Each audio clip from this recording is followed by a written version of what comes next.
Ooh, look at that, look at that, look at that. This is a total rack of ribs. You gotta try this. Look at these ribs, look at these ribs.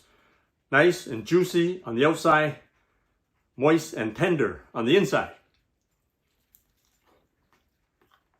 So you got the marinade with all the sauces. It permeates in your mouth. And then you got the sweet honey glaze.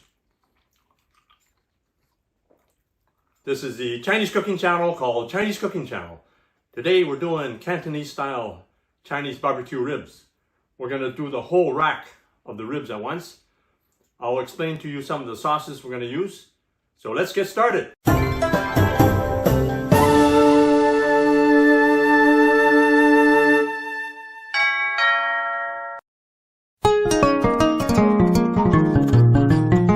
I have about 4 pounds of spare ribs here. This is pork spare ribs.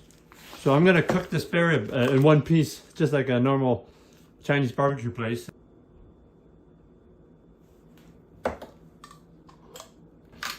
Four or 5 tablespoons of black bean sauce, or you can use any kind of soybean based sauce.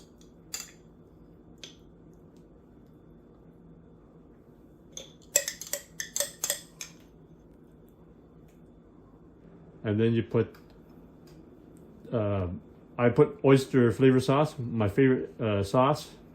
So I'll put about maybe 3 tablespoons of oyster flavor sauce. And then you put 3 tablespoons of light soy sauce, which is also known as regular soy sauce.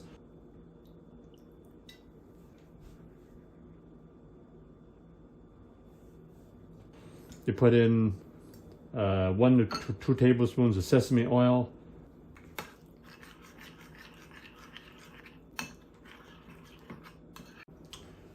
So I washed this pork rib. So you can just make little cuts in here just so the sauce can absorb into the meat. So along the edge here, we're just gonna score it. So just score it a little bit here. So this part's okay. On the back side here, you have a little extra fat here. You can cut it if you want. Cut off the fat on the end here. So on the end here, you can just cut off the, on the end here, just cut off the fat if you want, or just leave it. So where the meat is here, you can score it as well, just so the sauce can get into the meat here.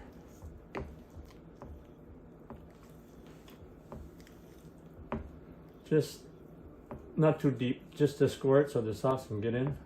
So just put some sauce on the bottom, especially where the meat is. So put about half the sauce in there, just like that, rub it in. So if you want, you can let it marinate even overnight, or at least for a couple hours to get more flavor. But a lot of times, if I'm in a hurry, I just put the sauce on and put it in the oven. So it's really up to you. So you want more flavor, let it marinate for longer. I have a rack here, so I'm going to put a little bit of water underneath just for 2 reasons. I can keep the pan clean when you have the drippings. Also, the water on the bottom will actually keep the ribs moist. So we're just going to go like this, flip it over. Like that.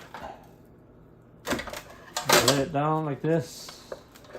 And then we're going to put the rest of the sauce on.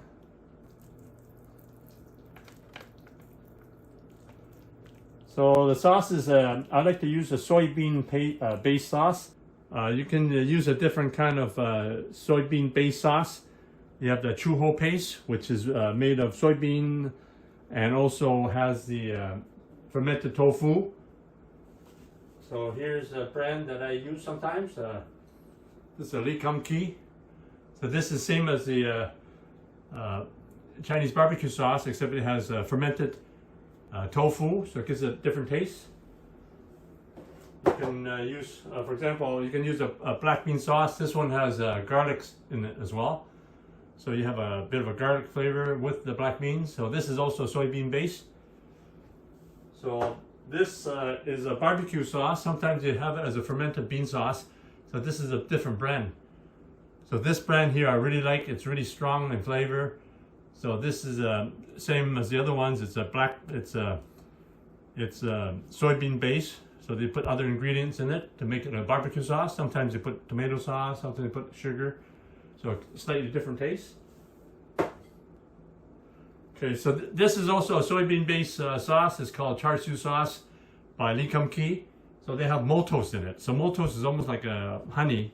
It looks like honey, but a little bit thicker. Not as sweet as honey, but maltose gives the barbecue a real nice glaze. So this is from Lee Kum Kee. So it's a popular char siu sauce, which you can also use for ribs. So now I preheat the oven at 425 degrees because it's such a large piece of pork ribs. I'm going to keep it at a higher heat. If you cut up the ribs into smaller pieces, you can probably cook it at 350 or even 325 degrees. But because we're keeping it in one piece, I'm going to put the whole piece in at once. We're going to, just like rule of thumb, it's 15 minutes per pound, like about 4 pounds. So it should be done in about an hour. So it's been about 15 minutes. I'm just going to put some water on the bottom of the pan. So I'm just going to put it in now.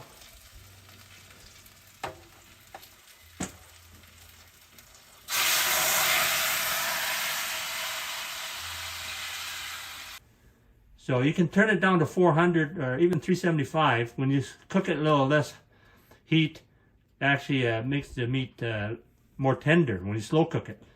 So in case the ribs are tough, when you slow cook it, it will help the meat be less tough. So halfway through, just flip the ribs around so you get more even cooking. Just turn it around. So it's actually been an hour and a quarter. I was on the phone. It's actually been an hour and a quarter for the ribs. I was on the phone. I forgot about the ribs, but I'm going to pull it up. Did you have a look?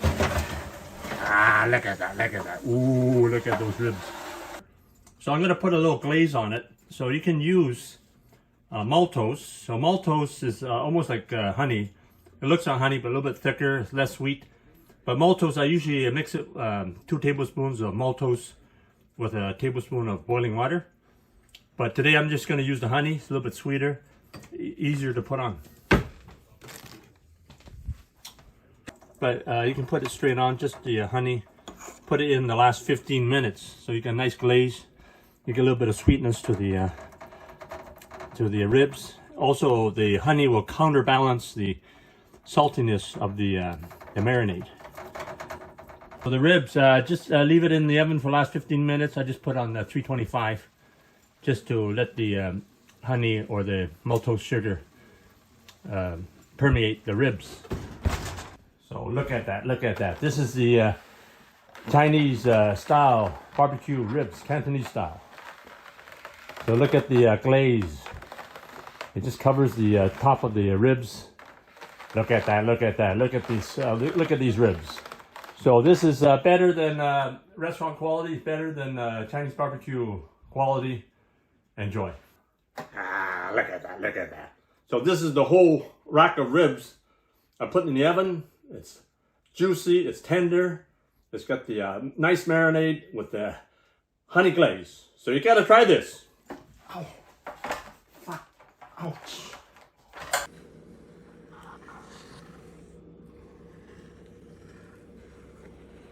Now you can order the products and ingredients that I use in my cooking videos. Just click the link below in the description for the Chinese cooking accessory guide. You can order everything online, including the wok that I use and some of the equipment that I use. Thanks for checking out my video, and be sure to give me a thumbs up and also subscribe so you can get the next new video. And thanks to my viewers for helping me win the top 20 best Chinese food blogs in the world. And also, I was awarded the top 40 China YouTube channels in the world. And also, please subscribe. Just press the button.